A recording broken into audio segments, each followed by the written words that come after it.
అందరికీ నమస్కారం. తన్వి చెప్పే కథలకు స్వాగతం. ఈరోజే మొదటిసారిగా మా ఛానల్ చూస్తున్నట్లయితే ప్లీజ్ లైక్ చేయండి, షేర్ చేయండి, సబ్స్క్రైబ్ చేసి మమ్మల్ని సపోర్ట్ చేయండి.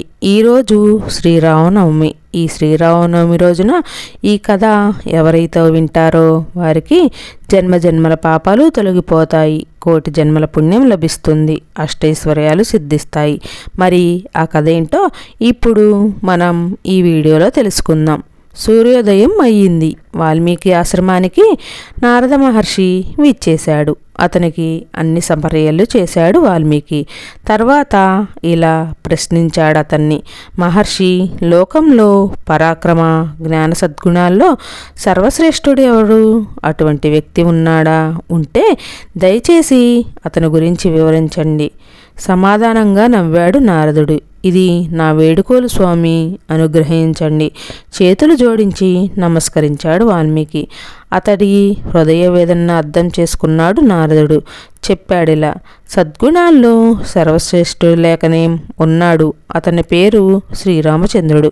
అయోధ్యని ఏలుతున్నాడు అన్నాడు. తర్వాత రామకథను సంగ్రహంగా వివరించి వెళ్ళిపోయాడు అక్కడి నుంచి. నారదుడు చెప్పిన రామకథను పదే పదే మననం చేసుకున్నాడు వాల్మీకి. అద్భుతం, అమోఘం అనుకున్నాడు. అంతలో శిష్యుడు భరద్వాజుడు వచ్చాడక్కడికి. ఇద్దరు స్నానానికని బయలుదేరారు. తమ స్నానానదిని సమీపించారు. దారిలో ఓ చెట్టు మీద క్రౌంచ పక్షుల జంటను గమనించారు వాల్మీకి. చాలా ఉల్లాసంగా ఉన్నాయవి, ప్రేమోన్మతంగా ప్రవర్తిస్తున్నాయి. అంతలో ఓ బాణం వచ్చి జంటలోని మగపక్షిని కూల్చింది. ప్రాణాలు కోల్పోయి చెట్టుపై నుంచి కింద పడింది మగపక్షి. దానిని చూసి ఆడపక్షి రోధించసాగింది. చూశాడది వాల్మీకి. జాలితో చలించిపోయాడతను. ఆవేదన చెందాడు. ఆవేదన ఆవేశమయ్యింది. తల తిప్పి చూశాడటు. ఆ బాణానికి నేలకూలిన పక్షి కోసం పరుగున వస్తున్నాడు బోయ కనిపించాడు.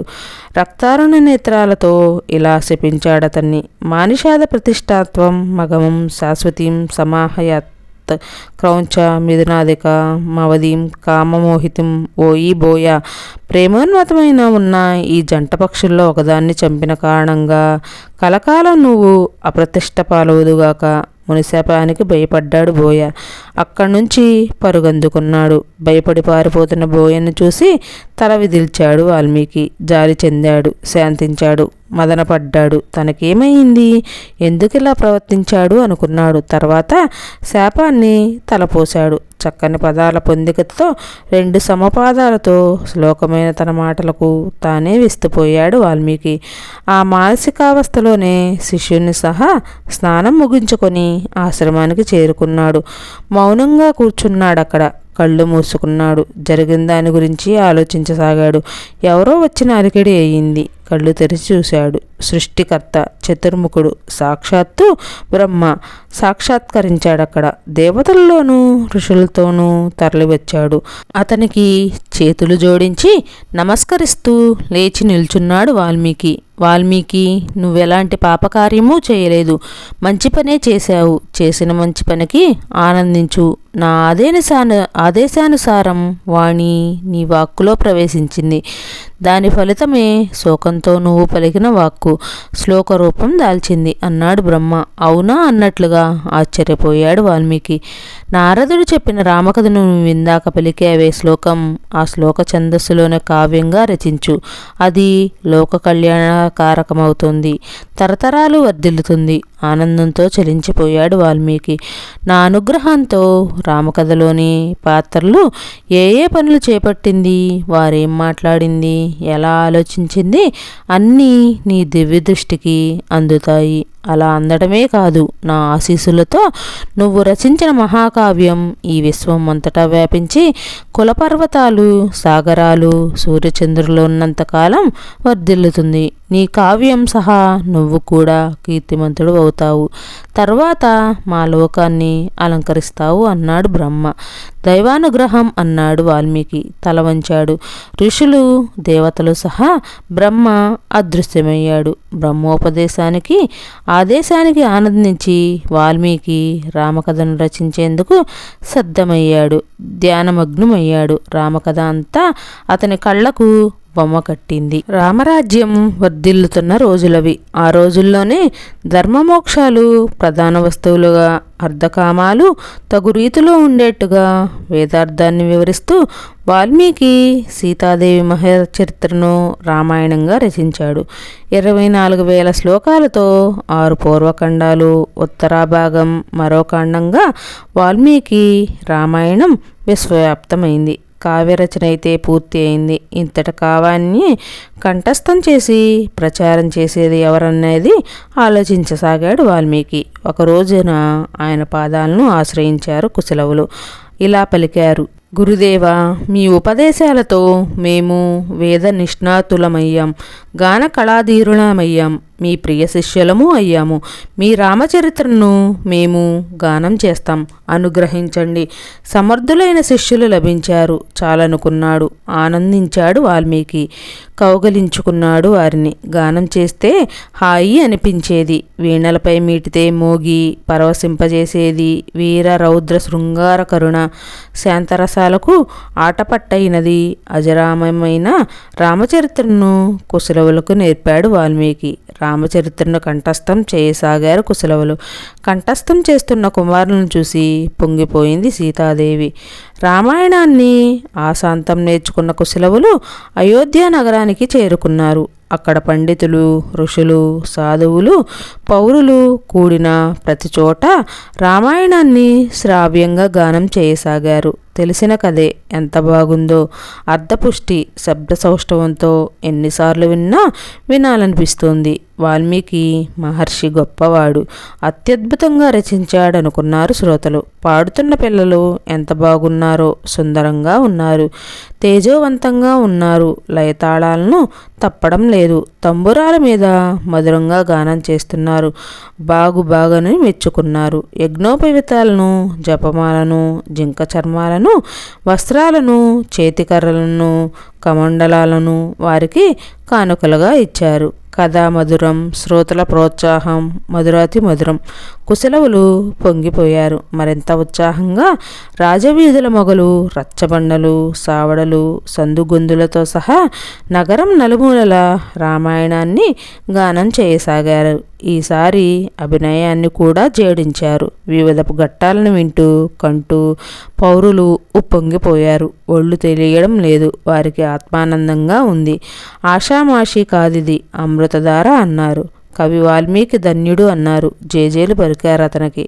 తనను చూసి ఆ బాలగాయకులను చూడనక్కర్లేదట, తన ప్రతిబింబంలా ఉన్నారట. తను రామచంద్రుడైతే వారు బాలచంద్రుడు అని కుశలవుల గురించి విన్నాడు శ్రీరాముడు. వాల్మీకి శిష్యులను తెలుసుకున్నాడు. తన చరిత్రను గానం చేస్తున్న వారిని చూడాలనిపించింది. వారి గానాన్ని వినాలనిపించింది. కుశలవుల్ని ఆహ్వానించాడు శ్రీరాముడు. మంత్రి సామంతులు, పురోహితులు పెద్దలతో కొలువు తీరి పిల్లలు గానం చేయమన్నాడు. మహారాజు అడగడమే ఆలస్యం. గానం చేశారు వారు. ముగ్ధుడయ్యాడు శ్రీరాముడు. రామకథ వింటూ తానేం చేస్తున్నాడో తెలియనివాడయ్యాడు. సింహాసనం దిగి సభికులతో పాటు కింద కూర్చున్నాడు. కళ్ళు మూసుకొని దాత్మానం చెందాడు. పూర్వం ఆ భూమండలాన్ని మనువు మొదలైన రాజశేఖరులు ఎందరో పాలించారు. సగరుడు, దిలీపుడు, భగీరథుడు వారిలో ప్రముఖులు. సగరుని కుమారులే సాగరాన్ని తవ్వారు. ఆకాశగంగను భూమిపైకి తెచ్చినాడు భగీరథుడు. రఘు వారికి చెందినవాడే. అతని వంశమే రఘువంశం. శ్రీరాముడు ఈ రఘువంశంలోనే జన్మించాడు. ఆ శ్రీరాముని కథే రామాయణం. రఘువంశీయులు కోసలాధిపతులు. కోసల దేశం గంగానదికి ఉత్తరంగా సరయూ నదీ తీరంలో ఉంది. కోసల రాజ్యంలో ధన ధాన్య రాశులకు కొదవే లేదు. అక్కడ ప్రజలు సంతృప్తులు, బలాఢ్యులు. గోవులు కోట్ల సంఖ్యలో ఉండేవి. ఎడ్లు ఒంటెలే కాదు, కాంబోజా, బాహ్లిక దేశాలకు చెందిన అశ్వాలు, వింధ్య హిమాలయాలు, మదపటేనుగులు అక్కడ వేల సంఖ్యలో ఉండేవి. కోసల దేశానికి అయోధ్య నగరం రాజధాని. ఆ నగరాన్ని మనువు నిర్మించాడు. కోసల దేశానికి రాజు దశరథుడు. అతను మనువు అంతటి శక్తివంతుడు, ధర్మపరాయణుడు, రాజర్షి, ఇక్ష్వాకులో మహారథుడు, దూరదృష్టి కలవాడు, సూర్యులను యోగ్యులను ఇష్టపడేవాడు, ప్రజాక్షేమం కోసం ఎంతటి పనైనా చేయగల సమర్థుడు, యజ్ఞయాగాలు సత్కార్యాలు నిత్య నికృత్యాలతనికి దశరథుణ్ణి మించిన దాతలేడని ప్రతీతి. వశిష్ఠ వామదేవుల కథనకి పురోహితులు, అధర్మాన్ని నిరసించే పురోహితులు వారు. ధర్మ నిర్వహణలో మంత్రులకే కాదు రాజుకు కూడా భయపడరు వారు. రాజు, మంత్రులు, పౌరులు దారి తప్పకుండా చూడడం వారి బాధ్యత. వారి ఆదేశానుసారమే రాజ్యపాలన సాగేది. వివిధ శాఖలు నిర్వహించేందుకు దశరథుడికి 8 మంత్రులు ఉన్నారు. ఆర్ధసాధక, విజయసిద్ధార్థ, దృష్టి, జయంత, మంత్రపాల, సుమంత్ర, అశోకుడు వారి పేర్లు. రాజనీతి విశారదులు వారు. సత్యసంపన్నులు. రాజకార్యాలను ఆసక్తిగా నిర్వహించడమే కాదు రాజ్య రహస్యాలను కాపాడడంలో దిట్టలు వారు. నిరపరాధులను కంటికి రెప్పలుగా కాపాడుతూ అపరాధులను ఎంతటి వారైనా క్షమించేవారు కాదు. దశరథునికి 3 భార్యలు. కౌసల్య, సుమిత్ర, కైకేయి వాయిపోయలు.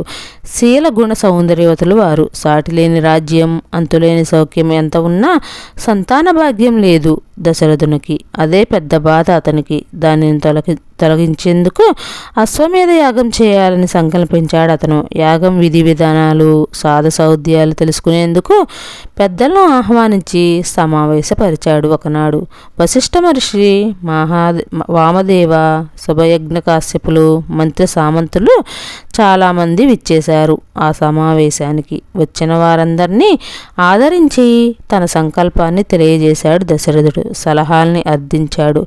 గొప్ప సంకల్పం, చాలా యోగ్యమైనది. ఈ యాగం చేయడం వల్ల సంతానం తప్పకుండా కలుగుతుందన్నారు పెద్దలు. ఆనందించారు దశరథుడు. అప్పుడు సుమంతుడు కలుగజేసుకున్నాడు. చేతులు జోడించి నమస్కరించాడందరికీ. చెప్పాడిలా.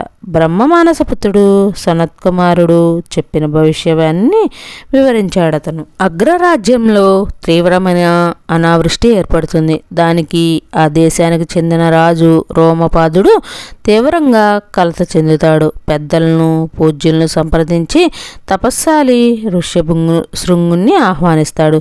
ఋష్యశృంగుడు రాజ్యంలో అడుగుపెట్టిన మరుక్షణం వానలు కురుస్తాయి. అక్కడ ప్రజలు ఆనందిస్తారు. అందుకు సంతోషించిన రోమపాదుడు దత్తపుత్రకు శాంతను ఋష్యశృంగునికి ఇచ్చి వివాహం చేస్తాడు. కొంతకాలం గడుస్తుంది. అప్పుడు రోమపాదునికి మిత్రుడైన దశరథుడు సంతానం కోసం యాగం చేయ సంకల్పిస్తాడు. ఋష్యశృంగుణ్ణి అయోధ్యకు ఆహ్వానిస్తాడు. అశ్వమేధ యాగం చేస్తాడు. ఆ యాగఫలంగా అతనికి విశ్వవిఖ్యాతులయ్యే 4 కుమారులు జన్మిస్తారన్నాడు. దశరథుడిని సమీపించి ఋష్యశృంగుణ్ణి రాజ్యానికి ఆహ్వానించమన్నాడు సుమంత్రుడు.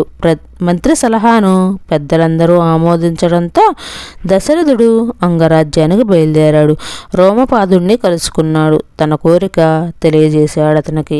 రోమపాదుడు అందుకు అంగీకరించాడు. దశరథుడు నిర్వహించే అశ్వమేధానికి అల్లుడు ఋష్యశృంగుణ్ణి యాజకత్వం వహించాలని వేడుకున్నాడు. సమ్మతించాడు ఋష్యశృంగుడు. భార్యతో సహా అయోధ్యకు చేరుకున్నాడతడు. దశరథుణ్ణి ఆదేశించాడలా. శుభలక్షణాలు కల యజ్ఞాశ్వాన్ని మంచి బలశాలురు పురోహితుడితో సహా దేశ సంచారానికి పంపమన్నాడు. పంపాడు దశరథుడు. ఆపై యజ్ఞ నిర్వహణ బాధ్యతను వశిష్ఠునికి అప్పగించాడు ఋష్యశృంగుడు. బాధ్యతను స్వీకరించి నిర్వహణ చేపట్టాడు వశిష్ఠుడు. సరియు తీరంలో యజ్ఞశాలలు నిర్మితమయ్యాయి. మంత్రి సామంతులు, వేద విధులు, వేల సంఖ్యలో పౌర జానపదులు నివసించేందుకు నివాసాలు కూడా ఏర్పడ్డాయి. సమృద్ధిగా ఆహార పదార్థాలు సిద్ధం చేశారు. యాగాన్ని వీక్షించేందుకు మిథిలాధిపతి జనకరాజు, రోమపాదుడు, దక్షిణ కోసలాధీశుడు భానుమంతుడు, మగధరాజు, కేకేయరాజు ఇచ్చేశారు అక్కడికి.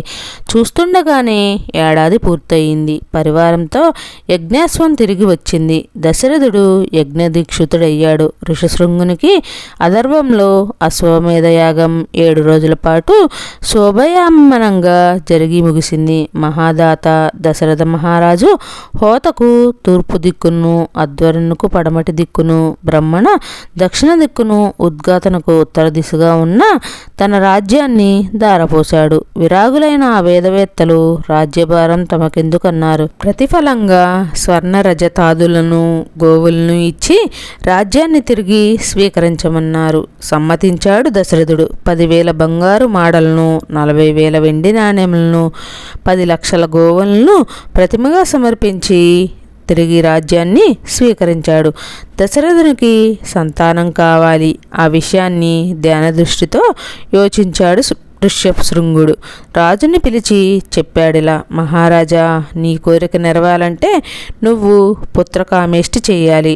అధర్వణ మంత్రాలతో ఆ యాగం నేను నీ చేత చేయిస్తాను. నీకు సంతానం తప్పకుండా కలుగుతుంది. దానికి సిద్ధంగా ఉండు. మహాప్రసాదం అన్నాడు దశరథుడు. యాగదీక్షకు సిద్ధమయ్యాడు. ఆ యాగంలో తమ హవిర్భాగాలు స్వీకరించేందుకు బయలుదేరుతూ దేవ గంధర్వ సిద్ధులు, మహర్షులు దివ్యలోకంలో పరమేష్టితో సమావేశమయ్యారు. వేడుకున్నారిలా, భక్తవత్సల, మా మొర ఆలకించు. నీవి దివ్య వరప్రభావంతో లంకాధీశ్వరుడు రావణుడు లోకాలను చికాకు పరుస్తున్నాడు. ఇంద్రుణ్ణి, దిక్పాలకుల్ని ఓడించి వారిని పదభ్రష్టులను చేశాడు. యజ్ఞాలను భంగం చేస్తున్నాడు. తపస్సుల్ని సాగనీయడం లేదు. కామకుడై మానవతుల శీలాన్ని హరిస్తున్నాడు. రక్షణ కరువై నారీలోకం దుఃఖిస్తోంది. తెలుసు అన్నాడు బ్రహ్మ. తెలిసి ఊరుకుంటావా? ఈ లోకకంటకుణ్ణి సంహరించే మార్గం ఆలోచించవా? ప్రాధేయపడ్డారు. సమాధానంగా కళ్ళు మూసుకున్నాడు బ్రహ్మ. తర్వాత మెల్లమెల్లగా కళ్ళు తెరిచాడు. లోకహితమైన మీ కోరిక త్వరలోనే నెరవేరుతుంది అన్నాడు. చిరకాలం తపస్సు చేసి సురాసుర, యక్షి, కిన్నర, గంధర్వులచే మరణం లేకుండా నా చేత వరం పొందాడు రావణుడు. అయితే అల్పులని భావించి నరవానరులను ఉపేక్షించాడు. దానినే అవకాశంగా తీసుకుందాం. నరుడి చేతే అతన్ని సంహరించేద్దాం అన్నాడు బ్రహ్మ. బాగు అన్నారంతా. ఇదే సరైన సమయం. సంతతి కోసం దశరథుడు యజ్ఞం చేస్తున్నాడు. ఆ ఇంట మానవుడిగా జన్మించమని మాధవుణ్ణి వేడుకుందాం అన్నాడు బ్రహ్మ. బ్రహ్మ సహా అక్కడ ఉన్న వారందరూ పరమాత్ముని కోసం ధ్యానించసాగారు. దశరథుని పుత్రకామేష్టి యాగంలో తమ హవిర్భాగాలు స్వీకరించేందుకు దేవగంధర్వ సిద్ధులు, మహర్షులు బయలుదేరుతూ దివ్యలోకంలో పరమేష్టితో సమావేశమయ్యారు. లంకాధీశ్వరుడు రావణుని గురించి చెప్పి అతన్ని సంహరించే మార్గం ఆలోచించమన్నారు. సురాసుర, యక్ష, కిన్నర గంధర్వాదులచే మరణం లేదు రావణునికి. వారి చేత మరణం లేకుండా బ్రహ్మవరాన్ని పొందాడతను. అల్పులని నరవానరులను ఉపేక్షించాడు. దానినే అవకాశంగా తీసుకుందామన్నాడు బ్రహ్మ. నరుని చేత రావణ్ణి సంహరించేద్దామన్నాడు. సరైన సమయం ఇదే అన్నాడు. సంతతి కోసం దశరథుడు యజ్ఞం చేస్తున్నాడు. ఆ ఇంట మానవునిగా మాధవుణ్ణి జన్మించమని వేడుకుందామన్నాడు. పరమాత్ముని కోసం ధ్యానించండి అన్నాడు. బ్రహ్మ సహా అక్కడ ఉన్నవారంతా ధ్యానించసాగారు. కాసేపటికి దేవదుంబుదులు మోగాయి. గంటలు గణగణమన్నాయి. పూలవాన కురిసింది. సర్వజ్ఞనుడు నారాయణుడు ప్రత్యక్షమయ్యాడు. ప్రసన్నుడై ఇలా పలికాడు వారితో, మీ అభిష్టాన్ని అనుసరించి దుష్టరావణుని పుత్ర బంధు బలగాలతో సహా హతమారుస్తాను. లోకరక్షకుని కోసం సత్యసంధుడైన దశరథునికి నా తేజస్సుతో 9 కుమారులుగా అవతరిస్తారు. మీరు తగు సన్నాహాలు చేయండి. నిర్భయంగా ఉండయండి. అభయం ఇచ్చాడు నారాయణుడు. అదృశ్యమయ్యాడు. పరమేశ్వరుని అదే విన్నారు కదా. త్వరలో మానవునిగా అవతరించనున్న ఆదిదేవుడికి తోడ్పడేందుకు మనము తగు సన్నాహాలు చేయాలి అన్నాడు బ్రహ్మ. చెప్పండి, ఏం చేయమంటారు అని అడిగారంతా. గతంలో నేను ఆవలిస్తే మహాపరాక్రమవంతుడు భుక్షవీరుడు జాంబవంతుడు జన్మించాడు. మీరు కూడా మీ మీ అంశాలతో బలిష్ఠులైన వృక్ష వానర వీణుల్ని భూమిపై అసంఖ్యాకంగా సృష్టించండి అన్నాడు. బ్రహ్మ బ్రహ్మ. సరేనన్నారంతా. దశరథుని క్రతువుల్లో ఆవిర్భాగాలు స్వీకరించేందుకు అక్కడి నుంచి బయలుదేరారు. భక్తి శ్రద్ధలతో పవిత్రాహుతులు హోమగుండంలో వేస్తున్నాడు దశరథుడు. మంత్రోచ్చారణ జరుగుతుంది. హోమగుండం మధ్య నుంచి పెనుమంట లేచింది. ఆకాశాన్ని అంటింది. ఆశ్చర్యపోయి చూడసాగారంతా. మంట మహారూపు దాల్చింది. పరాక్రమంతుడైన ఒక వేల్పు ప్రత్యక్షమయ్యాడు. అతని చేతిలో సువర్ణపాత్ర ఉంది. దశరథుణ్ణి ప్రసన్నంగా చూశాడతను. ఇలా అన్నారు: దశరథ, నీ యజ్ఞం సఫలమైనది. నేను ప్రజాపతిని. నీ కోరిక తీర్చేందుకు దేవతలు అందజేసిన దివ్య పాయసాన్ని తీసుకుని వచ్చానిక్కడికి. స్వీకరించు. దీనివల్ల మహోతేజవంతులైన 4 కుమారులు నీకు జన్మిస్తారు. ఈ పాయసాన్ని నీ భార్యలకు పంచిపెట్టు. మహాప్రసాదం అన్నాడు దశరథుడు. పాయసం కలిగిన సువర్ణ పాత్రను ఆశ్చర్య ఆనందాలతో చూడసాగాడు. ఎలా లేచిన మంట అలాగే హోమగుండంలో మటుమాయం అయింది. ప్రజాపతి అదృశ్యమయ్యాడు. సువర్ణపాత్రను శిరస్సుపై పెట్టుకుని ఉప్పొంగిపోయాడు దశరథుడు. భార్యలోని రప్పించాడక్కడికి. పాత్రను చూపించి పాత్రలోని పాయస మహిమను గురించి వారికి తెలియజేశాడు. అందులో సగభాగాన్ని కౌశల్యకు అందజేశాడు. మిగిలిన దానిలో సగాన్ని సుమిత్రకు ఇచ్చాడు. ఇంకా మిగిలిన దానిలో సగాన్ని కైకకి ఇచ్చి శేషభాగాన్ని చూశాడు. ఆలోచించాడు. ఆ శేషాన్ని తిరిగి సుమిత్రకు అందజేశాడు. పాయసాన్ని ఆరగించిన కౌసల్య, సుమిత్ర కైకలు గర్భవతులయ్యారు. దశరథుడు దీక్ష విరమించాడు. భార్యలతో నగరానికి చేరుకున్నాడు. పిల్లల కోసం నిరీక్షించసాగాడు. బ్రహ్మ సంకల్పంతో రామునికి సహాయంగా ఉండేందుకు ఇంద్రుని వల్ల వాలి, సూర్యుని వల్ల సుగ్రీవుడు, ఈ 2 వానరాజు వృక్షరుజునికి కుమారులుగా జన్మించారు. వాయువంశతో కేసరి భార్య అంజనాదేవునికి వజ్ర శరీరంతో వాయువేగాలతో ఆంజనేయుడు జన్మించాడు. బృహస్పతి అంశతో తారుడు, వరుణునికి సుషేనుడు, అగ్నికి నీలుడు, విశ్వకర్మకు నలుడు, అశ్వినీ దేవతలకు మైంద దివ్యుదులు వానరులుగా జన్మించారు. వీరే కాక ఇంకా దేవతల అంశతో యక్ష కిన్నర గంధర్వకాంతలకు మహావీరులైన వృక్ష వానరులు జన్మించి కొండలు కోణంలో పెరగసాగారు. యజ్ఞం ముగిసి ఏడాది కావచ్చింది. చైత్రశుద్ధ నవమి నాడు మిట్ట మధ్యాహ్న వేళ అదితి నక్షత్ర కర్కాటక లగ్నంలో గ్రహాలన్నీ ఉచ్చదశలో ఉండగా కౌసల్యాదేవి శ్రీరామచంద్రుణ్ణి కన్నది. శ్రీమన్నారాయణ్ణి అర్ధాంశతో గొప్ప తేజస్సుతో సర్వశుభ లక్షణాలతో రామచంద్రమూర్తి రఘువంశంలో అవతరించాడు. కైకకు పుష్య నక్షత్ర మీన లగ్నంలో భరతుడు జన్మించాడు. సుమిత్రకు సర్పభ లగ్నంలో లక్ష్మణుడు, కర్కట లగ్నంలో శత్రుఘ్నుడు జన్మించారు. వారి జననానికి దేవతలు సహా అంతా ఆనందించారు. ఆకాశంలో దుందుబులు మోగాయి. పూలవాన కురిసింది. పాటలు పాడి నాట్యం చేశారంతా. అయోధ్యవాసులు పథకాలు ఎత్తిపెట్టి వేడుకలు జరుపుకున్నారు. 11 రోజులు గడిచాయి. 12వ రోజుది. ఆ రోజున వశిష్ఠుడు జ్యేష్ఠుడైన కౌశల్య కుమారునికి రాముడు అని, కైక కుమారునికి భరతుడు అని, సుమిత్ర కుమారులకు వరుసగా లక్ష్మణ శత్రుఘ్నులని నామకరణం చేశారు. రామలక్ష్మణ భరత శత్రుఘ్నులు 4 అందమైన వారు, గుణవంతులు, మాత్యరం తెలియని వారికి ఒకరు అంటే ఒకరికి అమితమైన అభిమానం. కొడుకులు 4 ఇష్టమైన వారే. కాకపోతే దశరథునికి రాముడు అంటే కొంచెం ప్రేమ ఎక్కువ. దానికి కారణం రాముడు సృష్టికర్తలా కనిపించాడతనికి. రఘువంశానికి ధ్వజంలో తోచేవాడు. అన్న రాముణ్ణి లక్ష్మణుడు నీడలా అనుసరించేవాడు.